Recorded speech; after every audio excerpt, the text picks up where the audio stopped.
வணக்கம். ஜெயா பிளஸ் செய்திகளுக்காக மோனிஷா வினோத். விரிவான செய்திகளை பார்ப்பதற்கு முன்பு தலைப்புச் செய்திகளை பார்க்கலாம்.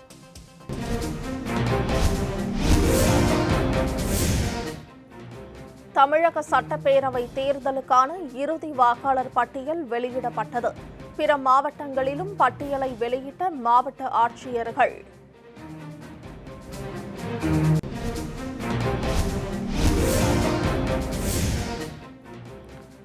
தமிழகத்தின் மொத்த வாக்காளர் எண்ணிக்கை 6,26,00,000. ஆண்களை விட பெண் வாக்காளர்களே அதிகம்.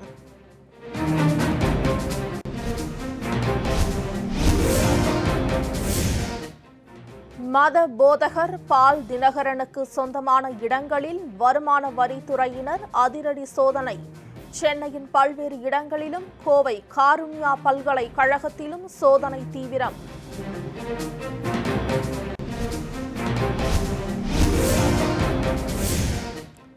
மழையால் பாதிக்கப்பட்ட பயிர்களுக்கு நிவாரணம் வழங்க வேண்டும். குடும்பத்துடன் வயலில் இறங்கி போராடிய விவசாயிகள்.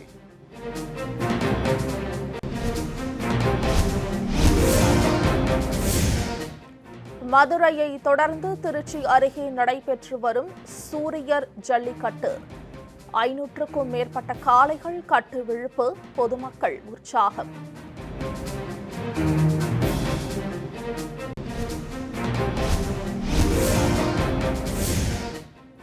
தமிழர்களின் பண்பாட்டை பறைசாற்றும் பாரம்பரிய பொங்கல்.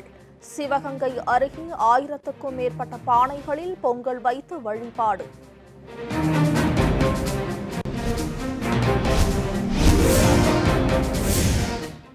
மாலத்தீவு, நேபாளம் உள்ளிட்ட 6 நாடுகளுக்கு இந்தியாவில் இருந்து கொரோனா தடுப்பூசி மத்திய அரசு அனுப்பி வைக்கிறது.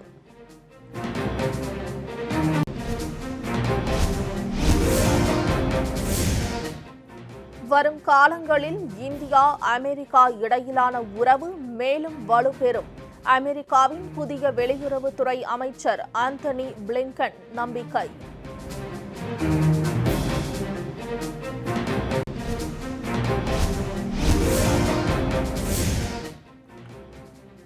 அர்ஜென்டினாவில் ஏற்பட்ட பயங்கர நிலநடுக்கம்.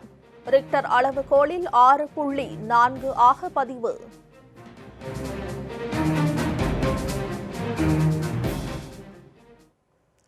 இனி செய்திகளை விரிவாக பார்க்கலாம். வரி ஏய்ப்பு புகாரில் கிறிஸ்தவ மத போதகர் பால் தினகரனுக்கு சொந்தமான இடங்களில் வருமான வரித்துறையினர் அதிரடி சோதனை நடத்தி வருகின்றனர். சென்னை, கோவை உள்ளிட்ட பல்வேறு இடங்களில் இந்த சோதனை நடைபெறுகிறது. கிறிஸ்தவ மத போதகரான பால் தினகரன் இயேசு அழைக்கிறார் என்ற பெயரில் உலகம் முழுவதும் மத பிரச்சார கூட்டங்கள் நடத்தி வருகிறார். தந்தை டிஜிஎஸ் தினகரன் வழியில் மத போதனையில் ஈடுபட்டு வரும் பால் தினகரன் மீது வரி ஏய்ப்பு புகார் எழுந்ததை தொடர்ந்து அவரது வீடு மற்றும் அலுவலகங்களில் வருமான வரித்துறையினர் சோதனை நடத்தி வருகின்றனர். சென்னையில் உள்ள அலுவலகம் மற்றும் கோவையில் காருண்யா பல்கலைக்கழகம் என மொத்தம் 28 இடங்களில் வருமான வரித்துறையினர் சோதனை நடத்தி வருகின்றனர்.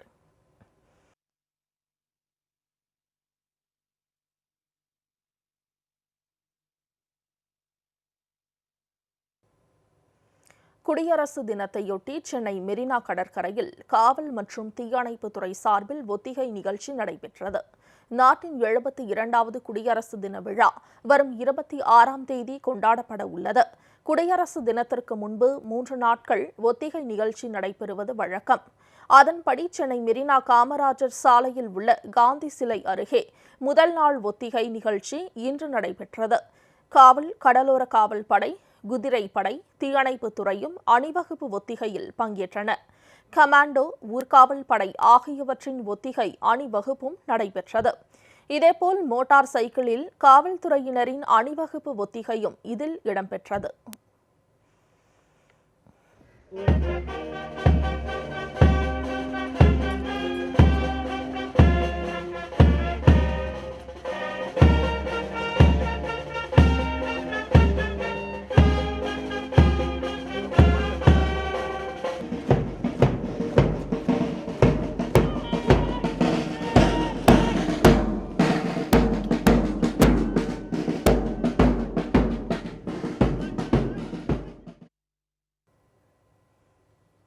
வரும் 22ஆம் தேதி 2ஆம் ஒத்திகையும் 24ஆம் தேதி 3ஆம் ஒத்திகை நிகழ்ச்சியும் நடைபெறவுள்ளன. ஒத்திகை நிகழ்ச்சி நடைபெறும் நேரத்தில் மெரினா காமராஜர் சாலையில் போக்குவரத்துக்கு தடை விதிக்கப்பட்டு மாற்றம் செய்யப்படும். மாலத்தீவு, நேபாளம் உட்பட 6 நாடுகளுக்கு இந்தியாவில் இருந்து கொரோனா தடுப்பூசி அனுப்பி வைக்கப்படுகிறது. உலகின் மிகப்பெரிய தடுப்பூசி திட்டம் இந்தியாவில் தொடங்கப்பட்டுள்ளது. முதல் கட்டமாக முன்கள பணியாளர்களுக்கு தடுப்பூசி போடப்பட்டு வருகிறது. அண்டை நாடுகளான மாலத்தீவுகள், வங்கதேசம், நேபாளம், மியான்மர், சீசெல்ஸ் ஆகிய நாடுகளுக்கு உதவி செய்யும் வகையில் கொரோனா தடுப்பூசி வழங்கப்பட உள்ளதாக வெளியுறவுத்துறை அமைச்சகம் தெரிவித்துள்ளது. உள்நாடு, வெளிநாடு தேவையை பொறுத்து மேலும் பல நாடுகளுக்கு கொரோனா தடுப்பூசிகள் ஏற்றுமதி செய்யப்படும் எனவும் தெரிவிக்கப்பட்டுள்ளது.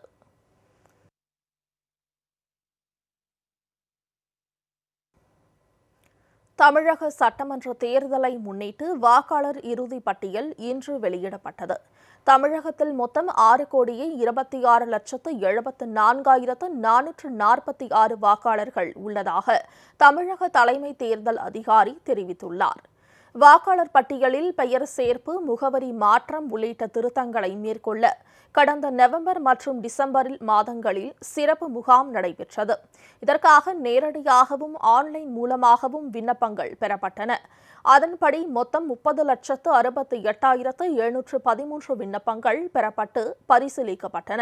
அவற்றில் உரிய முறையில் அளிக்கப்பட்ட விண்ணப்பங்கள் ஏற்கப்பட்டு வாக்காளர் பட்டியலில் சேர்க்கப்பட்டன. திருத்த பணிகள் அனைத்தும் நிறைவடைந்த நிலையில் வாக்காளர் இறுதி பட்டியல் இன்று வெளியிடப்பட்டது. சென்னை தலைமை செயலகத்தில் தமிழக தலைமை தேர்தல் அதிகாரி சத்யபிரதா சாஹூ வாக்காளர் இறுதி பட்டியலை வெளியிட்டார்.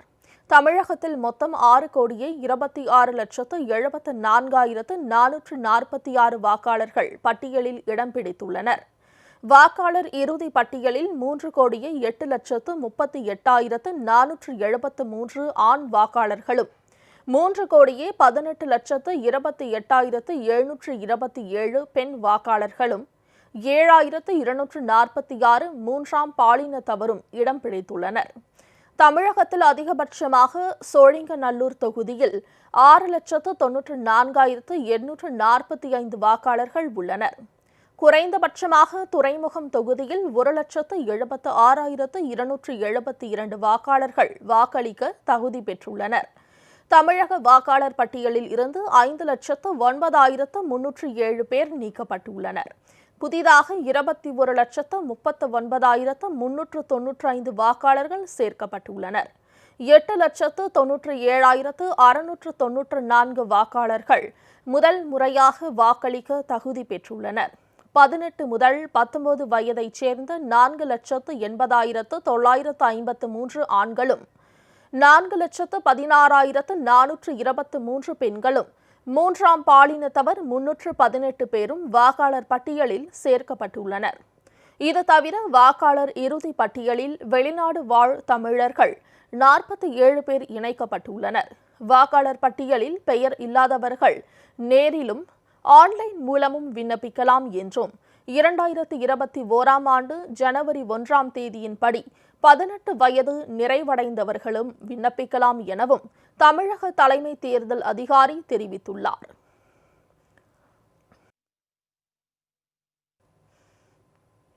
வரும் காலங்களில் இந்தியா, அமெரிக்கா இடையிலான உறவு மேலும் வலுவாகும் என அமெரிக்காவின் புதிய வெளியுறவுத்துறை அமைச்சராக பொறுப்பேற்க உள்ள ஆந்தனி பிளிங்கன் நம்பிக்கை தெரிவித்துள்ளார். அமெரிக்க அதிபராக ஜோ பைடன் பதவியேற்க உள்ள நிலையில் அவரது அமைச்சரவையில் வெளியுறவுத்துறை அமைச்சராக ஆந்தனி பிளிங்கன் தேர்வு செய்யப்பட்டுள்ளார். இந்நிலையில் தனது பதவியேற்புக்கு முன்பாகவே இந்தியாவுடனான உறவு குறித்து பேசிய அவர், கிளின்டன் அதிபராக இருந்த காலகட்டத்திற்கு பின்னர் இந்தியா, அமெரிக்கா இடையிலான உறவு வலுவாகவே இருந்துள்ளதாக தெரிவித்துள்ளார். ஒபாமா ஆட்சி காலத்தில் பாதுகாப்பு மற்றும் தகவல் பரிமாற்றத்தில் இருநாட்டு உறவு மிகவும் ஆழமாக இருந்ததை அவர் நினைவு கூர்ந்துள்ளார். ட்ரம்ப் ஆட்சி காலத்தில் இருநாட்டு தூதரக உறவு பாதிக்கப்பட்டதாக சுட்டிக்காட்டிய ஆந்தனி பிளிங்கன், இனிவரும் காலங்களில் இந்தியா, அமெரிக்கா உறவு மேலும் வலுவாக இருக்கும் என நம்பிக்கை தெரிவித்துள்ளார். தீவிரவாதம் மற்றும் பருவநிலை மாற்றத்திற்கு எதிராக இரண்டு நாடுகளும் இணைந்து செயல்பட உள்ளதாகவும் அவர் கூறியுள்ளார். வன்முறையை ஒருபோதும் நியாயப்படுத்த முடியாது என டிரம்பின் மனைவி மெலனியா டிரம்ப் தெரிவித்துள்ளார். அமெரிக்க அதிபர் டிரம்பின் மனைவி மெலனியா டிரம்ப் தலைநகர் வாஷிங்டனில் நாட்டு மக்களிடம் உரையாற்றிய இறுதி உரையில் வன்முறையை ஒருபோதும் நியாயப்படுத்த முடியாது என குறிப்பிட்டுள்ளார். கொரோனா தடுப்பூசி தொடர்பான வதந்திகளை பரப்பும் நெட்டிசன்களுக்கு அவர் கடும் கண்டனம் தெரிவித்துள்ளார். அமெரிக்கா சுதந்திரம் மற்றும் வீரம் கொண்ட வீரர்களின் வரலாற்றை பெற்றோர்கள் தங்களது குழந்தைகளுக்கு போதிக்குமாறு அவர் கேட்டுக்கொண்டார். ஒரு குடும்பமாக இணைந்து எதிர்கால நலன்களுக்காக நாம் அனைவரும் ஒன்றிணைந்து போராடுவோம் என மெலனியா டிரம்ப் அப்போது வலியுறுத்தினார். அர்ஜென்டினாவில் ஏற்பட்ட பயங்கர நிலநடுக்கம் ரிக்டர் அளவுகோலில் 6.4 புள்ளிகளாக பதிவானது. தென் அமெரிக்க நாடுகளில் ஒன்றான அர்ஜென்டினாவின் வடமேற்கு பகுதியில் சான் ஜூவான் மாகாணத்தில் உள்ள போர்சிட்டோ நகரை மையமாக கொண்டு நிலநடுக்கம் ஏற்பட்டது. இது ரிக்டர் அளவுகோலில் 6.4 புள்ளிகளாக பதிவானது. இந்த நிலநடுக்கம் பூமிக்கு அடியில் 14 கிலோமீட்டர் ஆழத்தில் மையம் கொண்டிருந்ததாக அமெரிக்க புவியியல் ஆய்வு மையம் தெரிவித்தது. சில வினாடிகள் நீடித்த நிலநடுக்கத்தின் போது வீடுகள் உள்ளிட்ட கட்டிடங்கள் பயங்கரமாக குலுங்கின. இதனால் பீதி அடைந்த மக்கள் அலறி அடித்தபடி வீடுகளை விட்டு வெளியேறி வீதிகளில் தஞ்சம் புகுந்தனர். நிலநடுக்கத்தால் உயிரிழப்போ அல்லது யாரும் படுகாயம் அடைந்ததாகவோ உடனடி தகவல்கள் இல்லை. அர்ஜென்டினாவில் நிலநடுக்கம் ஏற்பட்ட போது அண்டை நாடான சிலியிலும் நிலநடுக்கம் உணரப்பட்டது. சிலி தலைநகர் சாண்டியாகோவில் நிகழ்ந்த நிலநடுக்கம் காரணமாக கட்டிடங்கள் குலுங்கியதால் மக்கள் வீதிகளுக்கு ஓடி வந்தனர். எனினும் இந்த நிலநடுக்கத்தால் அங்கு எந்தவித சேதங்களும் ஏற்படவில்லை என சிலி அரசு அதிகாரிகள் தெரிவித்தனர்.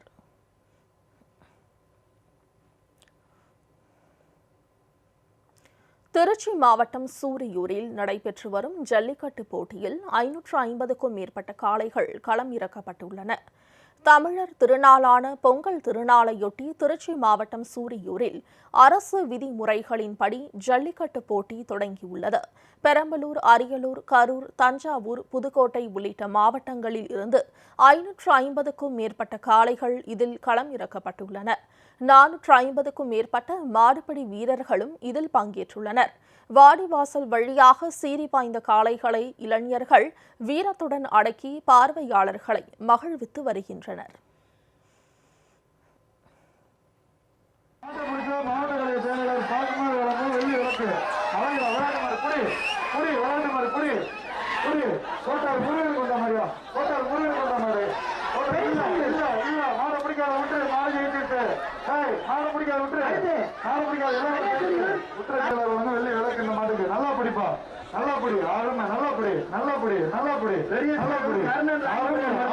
வாழ்த்துக்கள் மாறுபடி மாடு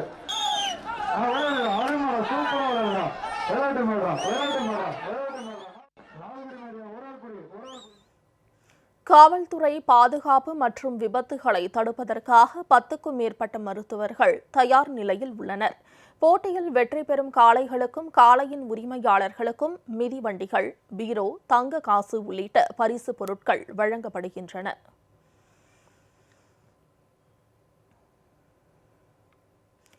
சிவகங்கையில் நடைபெற்ற பாரம்பரிய பொங்கல் விழாவில் 1000க்கும் மேற்பட்ட பானைகளில் பொங்கல் வைத்து வழிபாடு நடைபெற்றது. இந்த விழாவில் உள்ளூர் மக்கள் மட்டுமின்றி வெளிநாட்டினரும் ஆர்வமுடன் கலந்து கொண்டனர். சிவகங்கை மாவட்டம் நாட்டரசன் கோட்டை கண்ணுடைய நாயகி அம்மன் கோயிலில் ஒவ்வொரு ஆண்டும் பொங்கல் விழா நடைபெறும். இம்முறையும் இவ்விழா விமர்சையாக நடைபெற்றது. 1000க்கும் மேற்பட்ட பானைகளில் அங்குள்ள மக்கள் பொங்கல் வைத்து வழிபட்டனர். இவ்விழாவையொட்டி 16 வகையான பொருட்களால் அபிஷேகம், தங்க அங்கி அணிவிப்பு மற்றும் சிறப்பு தீபாராதனைகள் போன்றவை நடைபெற்றன. பின்னர் கோயிலை சுற்றி ஒரே வரிசையில் 916 பானைகளில் பொங்கல் வைக்கப்பட்டது.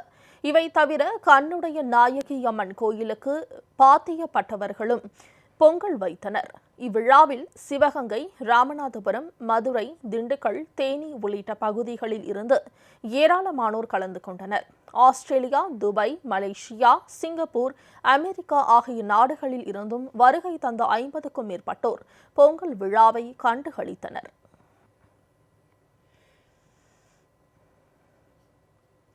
தூத்துக்குடி மாவட்டத்தில் பெய்த கனமழையால் 30,000 ஏக்கர் பரப்பளவிலான உப்பளங்கள் நீரில் மூழ்கி உப்பு உற்பத்தி பாதிக்கப்பட்டுள்ளதாக தொழிலாளர்கள் கவலை தெரிவித்துள்ளனர். தூத்துக்குடி மாவட்டத்தில் சுமார் 30,000 ஏக்கரில் உப்பு உற்பத்தி செய்யப்படுகிறது. இந்த தொழிலை நம்பி 50,000 தொழிலாளர்கள் உள்ளனர். இந்நிலையில் கடந்த சில நாட்களாக பெய்த கனமழையால் உப்பளங்கள் அனைத்தும் நீரில் மூழ்கி உள்ளன. வழக்கமாக ஜனவரி மாதத்தில் உப்பு உற்பத்தி தொடங்கப்படும் நிலையில் மழையால் உற்பத்தி பாதிக்கப்பட்டுள்ளதால் தொழிலாளர்கள் வேலை இழந்து தவித்து வருகின்றனர். எனவே மழைக்கால நிவாரணத் தொகையை தமிழக அரசு உடனடியாக வழங்க வேண்டும் என உப்பள தொழிலாளர்கள் கோரிக்கை விடுத்துள்ளனர்.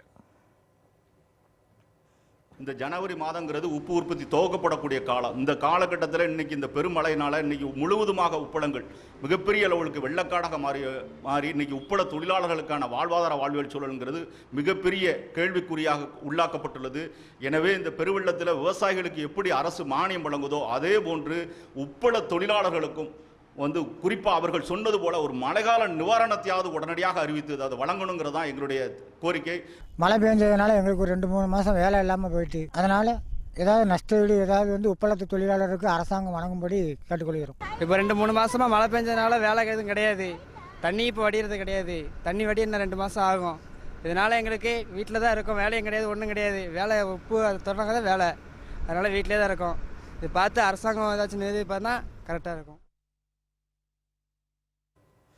முனைவர் பட்டம் பெற்ற பேராசிரியர்களுக்கு நிரந்தர பணி நியமனம் செய்து தரக்கோரி முதலமைச்சர் இல்லத்தை 100க்கும் மேற்பட்டவர்கள் முற்றுகையிட முயன்றதால் பரபரப்பு ஏற்பட்டது.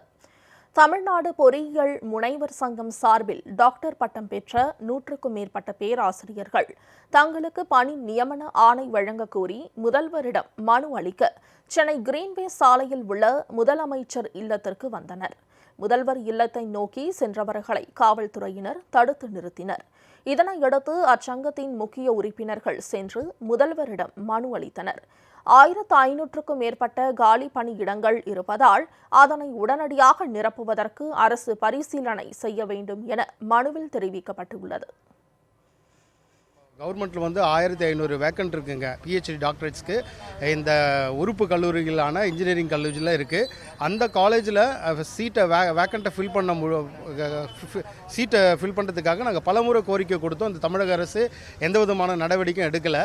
அதனால் இன்றைக்கி மாண்புமிகு முதலமைச்சர் அவர்களை நாங்கள் நேரில் சந்தித்து எங்களுடைய மனுக்களை நாங்கள் கொடுக்க வேண்டி இங்கே நாங்கள் கேதர் ஆகிருக்கோம். கோரிக்கையை தமிழக அரசு ஏற்று உடனடியாக நிரந்தர பணியை இங்கு கல்வி பயின்ற அனைத்து முனைவர்களுக்கும் வழங்கும்படியாக நான் தாழ்மையுடன் கேட்டுக்கொள்கிறேன். நாங்கள் எல்லாம் அண்ணா யூனிவர்சிட்டி கவர்மெண்ட் காலேஜில் எல்லாமே பிஹெச்டி முடிச்சிருக்கோம். எல்லாருமே வேலை இல்லாமல் இருக்கும். இப்போதைக்கு எங்களுக்கு எந்த விதமான வருமானமும் இல்லை. ஃபேமிலி ரன் பண்ண முடியல. ரொம்ப வாழ்வாதாரத்துக்கு கஷ்டமாக இருக்குது. கவர்மெண்ட் காலேஜஸில் எல்லாமே வேக்கன்சி இருக்குது. அந்த வேக்கன்சி எல்லாம் டெம்பரரி போஸ்ட்டாவது எங்களுக்கு ஃபில் பண்ணி கொடுங்க. எங்களுக்கு வருமானம் இல்லை அப்படின்ற கோரிக்கை தான் வைக்கிறோம். ஏன் அந்த கோரிக்கை வைக்கிறோம் அப்படின்னா, ஏற்கனவே இப்போ அண்ணாமலை யூனிவர்சிட்டி டேக் ஓவர் பண்ணப்போ அங்கே இருக்க ஸ்டாஃப் அப்படியே எந்த விதமான எக்ஸாம் வைக்காமல் எடுத்துக்கிட்டாங்க. இதே போல் பக்கத்து மாநிலத்தில் பார்த்தீங்கன்னா அந்த ஸ்டேட் சிஎம் என்ன பண்ணியிருக்காரு, பிஹெச்டி முடிச்சவங்களுக்கு கவர்மெண்ட் ஜாப் போட்டு கொடுத்துருக்காரு. டேரக்ட் ரெக்ரூட்மெண்ட் படி இப்போ போட்டு கொடுத்துருக்காரு. ஸோ அதுதான் நாங்களும் நம்ம தமிழ்நாடு சிஎம்கிட்ட ரெக்வஸ்ட் பண்ணுறோம். நாகை அருகே நீரில் மூழ்கி சேதமடைந்த பயிர்களுக்கு நிவாரணம் வழங்க கோரி விவசாயிகள் தங்கள் குடும்பத்துடன் வயலில் இறங்கி போராட்டம் நடத்தினர்.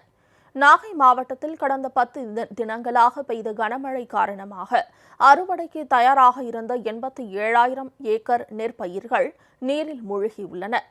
ராராந்திரமங்கலம், வடகரை, தென்கரை, செல்லூர், கோட்டூர் உள்ளிட்ட பகுதிகளில் பயிரிடப்பட்டிருந்த 1500 ஏக்கர் சம்பா நெற்பயிர்கள் வயலில் சாய்ந்து பதறாகியுள்ளன.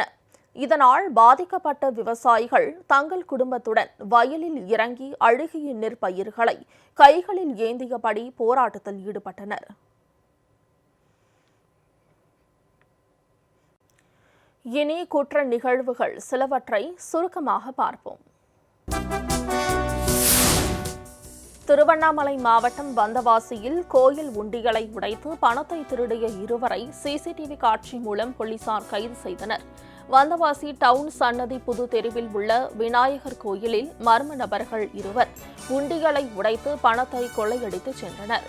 இதுகுறித்த புகாரில் சிசிடிவி பதிவை ஆய்வு செய்து விசாரணை நடத்திய போலீசார் செய்யாறு ஆரணி பைபாஸ் சாலையில் சந்தேகப்படும்படியாக நின்று கொண்டிருந்த ரஞ்சித், பிரபுதேவா ஆகிய இருவரை பிடித்து விசாரித்தனர். விசாரணையில் அவர்கள் இருவரும் கோயிலில் திருடியவர்கள் என்பது தெரிய வந்ததை அடுத்து போலீசார் கைது செய்தனர். திண்டுக்கல் மாவட்டம் வேடச்சந்தூரில் டாஸ்மாக் கடையில் காவலரை குடிமகன்கள் தாக்கிய சம்பவத்தின் சிசிடிவி காட்சி வெளியாகியுள்ளன. வேடச்சந்தூர் கரூர் சாலையில் உள்ள டாஸ்மாக் கடையில் கடந்த 14ஆம் தேதி மதுவிலக்கு தலைமை காவலர் மாரிமுத்து சோதனையில் ஈடுபட்டிருந்தார்.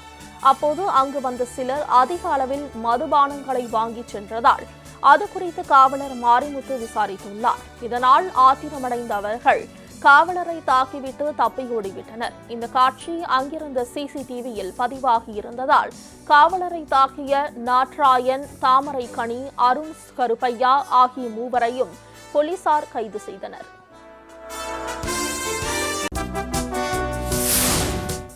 அரியலூர் மாவட்டம் மேலவண்ணம் கிராமத்தில் ஆடு வியாபாரியை கொலை செய்த மர்ம நபர்களை போலீசார் தேடி வருகின்றனர். வேலவண்ணம் கிராமத்தைச் சேர்ந்த பழனிசாமி என்பவர் தனது நண்பர் பழனி வேலுவுடன் சேர்ந்து கருங்குளம் வடிகால் பாலம் அருகில் மது அருந்தியுள்ளார். இந்நிலையில் கழுத்தறுக்கப்பட்டு சாலையில் கிடந்த பழனிசாமி மருத்துவமனைக்கு கொண்டு செல்லப்பட்ட போது வழியிலேயே உயிரிழந்தார். இந்த சம்பவம் தொடர்பாக வழக்கு பதிவு செய்த போலீசார் பழனி வேலை பிடித்து விசாரணை நடத்தி வருகின்றனர்.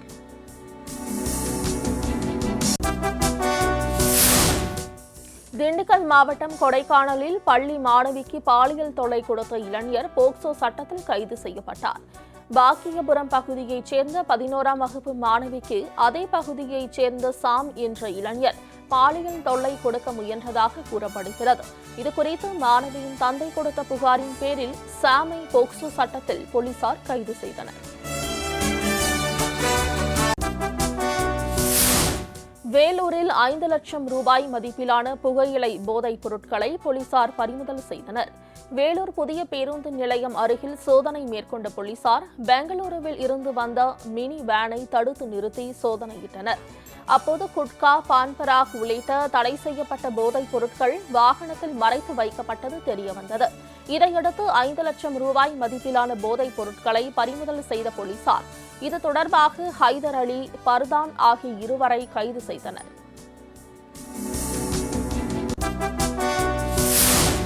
தேனி மாவட்டம் கம்பம் அருகே கஞ்சா கடத்திய இருவரை போலீசார் கைது செய்தனர். காமையகவுண்டம்பட்டியில் ரோந்து பணியில் ஈடுபட்டிருந்த போலீசார் அங்கு இருசக்கர வாகனத்தில் நின்று கொண்டிருந்த ரத்தீஸ், மோதேஸ் ஆகிய இருவரை பிடித்து விசாரித்துள்ளனர். இருவரும் முன்னுக்கு பின் முரணாக பேசியதால் அவர்களது இருசக்கர வாகனத்தை சோதனையிட்ட போது 32 கிலோ கஞ்சாவை மறைத்து வைத்திருந்தது தெரியவந்தது. இதையடுத்து அவற்றை பறிமுதல் செய்த போலீசார் இருவரையும் கைது செய்தனர். கஞ்சா கடத்தலில் தொடர்புடைய நவீன், ஜெகதீஷ் ஆகிய இருவரை போலீசார் தேடி வருகின்றனர். திருவண்ணாமலையில் உதவி பேராசிரியர் கொலை வழக்கில் திருநங்கை உட்பட இருவருக்கு 3 ஆயுள் தண்டனை விதித்து நீதிமன்றம் தீர்ப்பளித்தது. நாவக்கரையைச் சேர்ந்த கிருஷ்ணவேணி அரசு கல்லூரியில் பேராசிரியராக பணியாற்றி வந்தார். கடந்த 2016ஆம் ஆண்டு ஏப்ரல் மாதம் கிருஷ்ணவேணி வீட்டில் இருந்தபோது அவரை கொலை செய்துவிட்டு நகைகளை மர்ம நபர்கள் கொள்ளையடித்து சென்றனர். இதுகுறித்து விசாரணை நடத்திய போலீசார் கதிரவன் மற்றும் திருநங்கை ஜீவானந்தம் ஆகிய இருவரை கைது செய்தனர். இந்த வழக்கில் நேற்று தீர்ப்பளித்த சிறப்பு நீதிமன்றம் இருவருக்கும் தலா 3 ஆயுள் தண்டனை விதித்து உத்தரவிட்டது.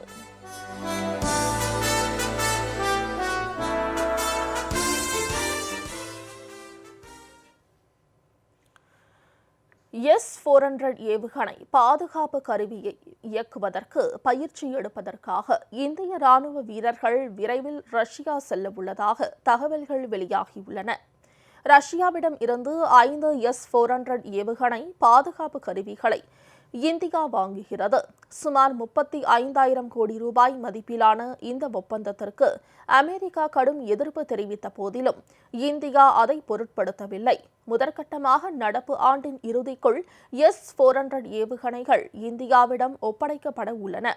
இதையொட்டி அதனை இயக்குவது மற்றும் பராமரிப்பது குறித்து பயிற்சி பெறுவதற்காக இந்திய ராணுவத்தில் இருந்து சுமார் 100 பேர் அடங்கிய குழு இம்மாத இறுதிக்குள் ரஷ்யா செல்ல இருப்பதாக அதிகாரிகள் தெரிவித்துள்ளனர்.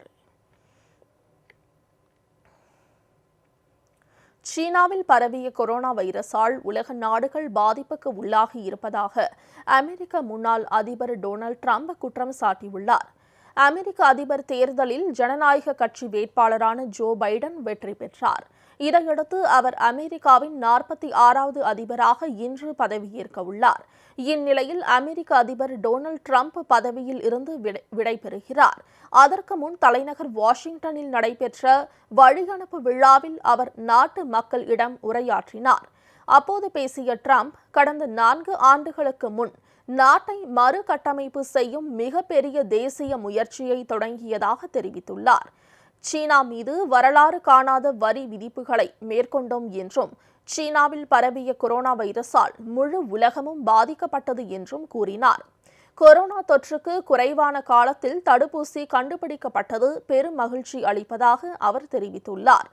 நாட்டில் புதிய நிர்வாகம் தொடங்க உள்ள நிலையில் அமெரிக்காவை பாதுகாப்புடனும் வளமுடனும் வைத்திருப்பதில் அவர்கள் வெற்றி அடைய பிரார்த்திப்பதாக குறிப்பிட்டுள்ளார்.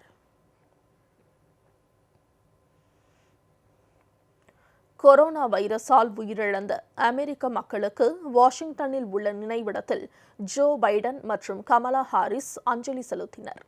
உலகிலேயே கொரோனா வைரஸ் தாக்குதலில் முதல் இடத்தில் உள்ள அமெரிக்காவில் 2,48,00,000 மேற்பட்டோர் பாதிக்கப்பட்ட நிலையில் 41 லட்சத்திற்கும் மேற்பட்டோர் பலியாகியுள்ளனர்.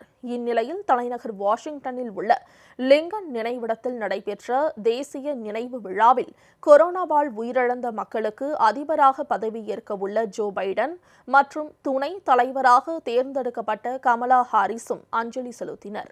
இதனிடையே பதவியேற்பு விழாவில் கலந்து கொள்ள முடியாத அமெரிக்கர்களின் நினைவாக 1,91,500 அமெரிக்க கொடிகள் மற்றும் 56 தூண்கள் தேசிய மாலில் வைக்கப்பட்டுள்ளன. மின்னொளியில் ஜொலிக்கும் இந்த கொடி மற்றும் தூண்கள் அமைந்துள்ள பகுதி ஃபீல்ட் ஆஃப் ஃபிளாக்ஸ் என்று அழைக்கப்படுகின்றன.